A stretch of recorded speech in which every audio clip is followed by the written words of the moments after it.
Good morning, everyone. Today, I'm very happy to see all of you to get together in this morning.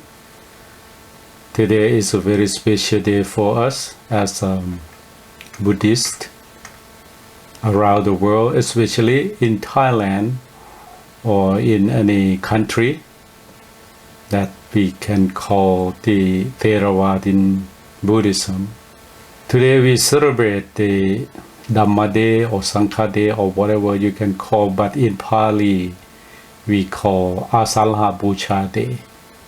It is the celebrations of Buddha's first discourse to the 5 monks at Deer Park after his enlightenment at the Bodh Gaya. These holy days commemorate the day of Triple Gem, the Buddha, the Dhamma, and the Sangha. 2,600 years ago was completed. Just want to tell you that according to the Asalhapuja story, number 1 is the first discourse that the Buddha has been delivered to the 5 ascetic monks. A discourse of the meaning. We have to understand what is that in the most important discourse that we call Dhammacakkappavattana Sutta. I like to talk about the activity of this day. History for the first discourse at Saranath or Deer Park. Nowadays that we know the city of Varanasi. Saranath or Isipatana, located about 6 miles from Varanasi in Uttar Pradesh state, the north of India, not far from the border of Nepal. So that they call the Deer Park or Isipatana Malikataya one in Thai or in Pali. Actually we took from Pali, where the Buddhas delivered the first discourse, set in motion the wheel of Dhamma, and founded the Sangha or the monk community. So the first in Saranath. The Buddha had achieved enlightenment at Uruvela, or nowadays that we call Bodh Gaya or Puttagaya, under the Bodhi tree on the banks of Neranchara river, after repulsing the attempt of Mara, the evil tempter, to prevent him from reaching Buddhahood. So in the history, if you read the book or in the sutra, the text, then you can understand what is that. After reaching the enlightenment, the Buddha spent 7 days in each place, altogether 7 places, and spent around 49 days in the Bodh Gaya, that we call Bodh Gaya nowadays, enjoying the bliss of the sainthood. He thought about giving his first discourse to Asalhapuja,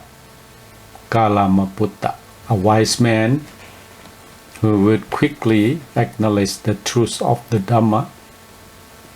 However, the deity came to the Buddha and told him that Asalhapuja has died a week ago. Then he thought that about giving his discourse to Uddaka, the student of his wise man Rama. However, once again, a deity came, this time to announce that Uddaka has died the night before. At this point, the Buddha recalled the 5 bhikkhus who has been practiced together with the Buddha before. The name Gondanya, Vappa, Mahanama, Asachi, and Patiya. The Pancha Vakkiya means that the 5 ascetic monks who lived with the Buddha. He wanted to pay them back for the help they have given to him. So he set off on foot for Saranath, the deer park near Varanasi, about 142 miles away. The Buddha had traveled only a short distance when he met the naked ascetics, Upaka, a follower of Nataputra of the naked sect. He attempted to convince the men of the truth to the Buddha, but was unable to do because of the ascetic misconception. When the Buddha arrived at Saranath, they approached the 5 bhikkhus by decided they would ignore him and not pay him honor.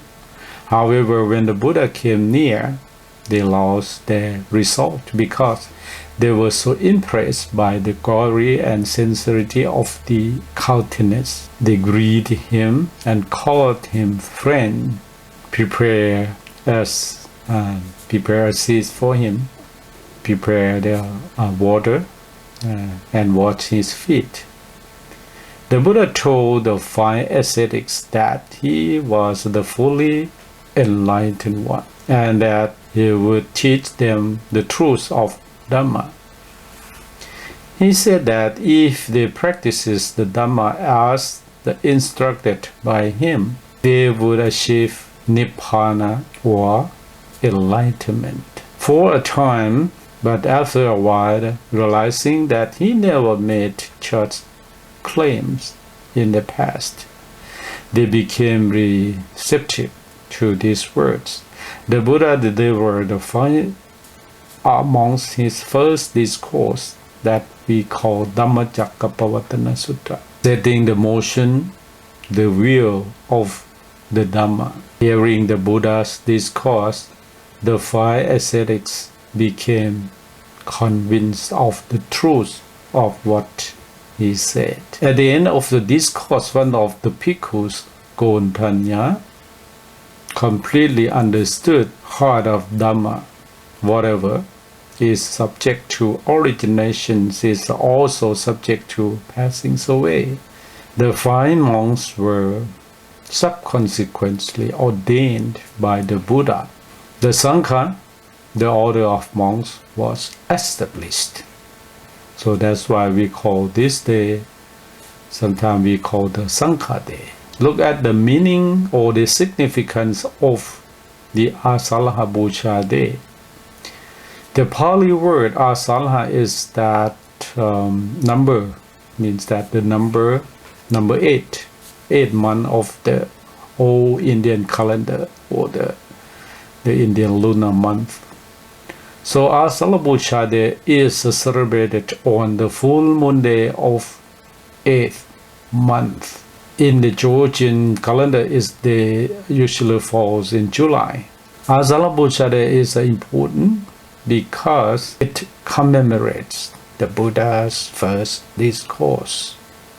The first discourse was concerned with the middle way and the 4 noble truths. The Buddha first spoke about the middle way, the way leading to the enlightenment, which is between the extremes of sensual gratification on the other hand, and on the self-mortification of the ascetic's life on the other. Neither of the 2 extremes should be pursued, but rather the path in the middle of them should be taken. Neither of the extremes benefits a person who would do what is painless, noble, and beneficial.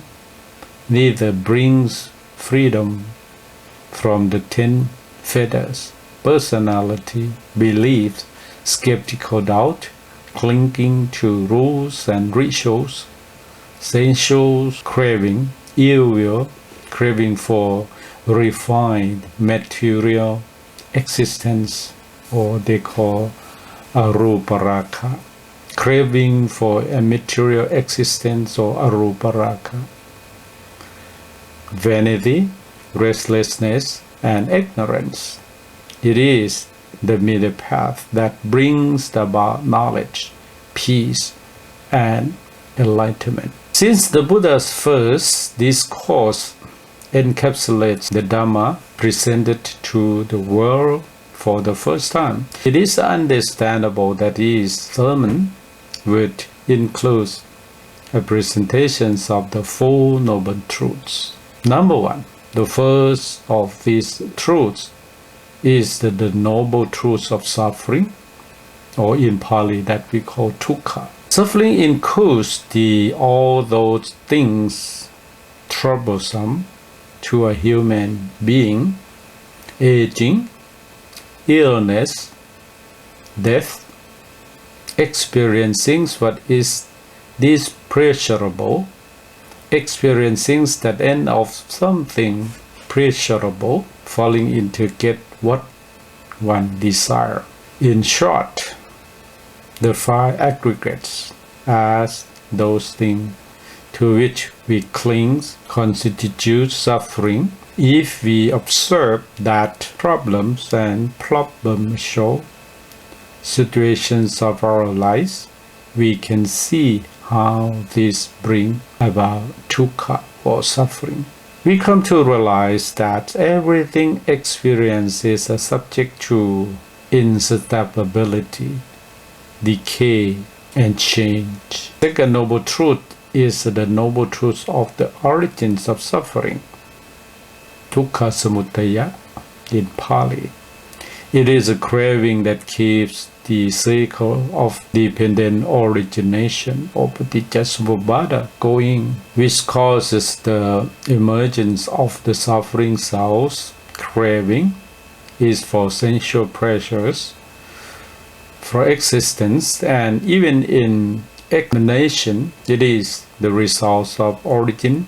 One of these factors brings about hatred, violence, and destruction. This does not mean that craving as the first cause, since the Buddha all things are related to interdependent. Number three, the third noble truth is the truth of the cessations of suffering, dukkha nirodha. Cessations of suffering comes with the cessation of craving without reminder, abandonment of it.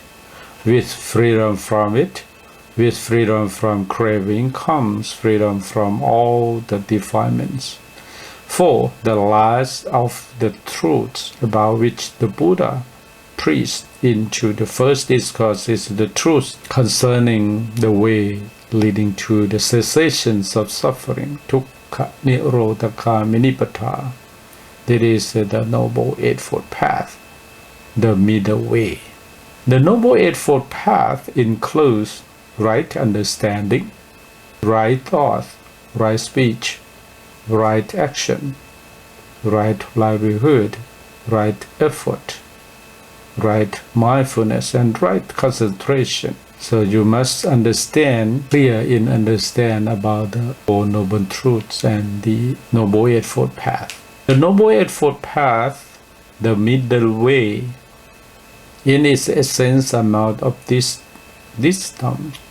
Do not do anything evil, rather do good and purify your minds. The steps of the Noble Eightfold Path are not to be taken along the way, is to be developed simultaneously. Altogether, the 8 steps fall under the 3 essentials of the Buddhist training regimen: moral conduct, sila, right speech, right action, right livelihood, mental discipline in that samadhi, right effort, right mindfulness, and right concentration, and wisdom, panya, right understanding, and right thought. In conclusion, the conversions of 5 bhikkhus to Arahantship and their ordination by the Buddha after the delivery of the first discourse represented the beginnings of the Sangha, the order of the monks. The words of the Buddha also set in motion the wheel of the Dhamma, the wheel symbolizing the eternal circles of the existence of the world, samsara, the endless life after life of craving. So Asalhapuja Day is so significant because it celebrates the triple gem, the Buddha, the Dhamma, and the Sangha. Thank you very much for watching. I hope that you can get the benefit and understand about Asalhapuja Day. Thank you.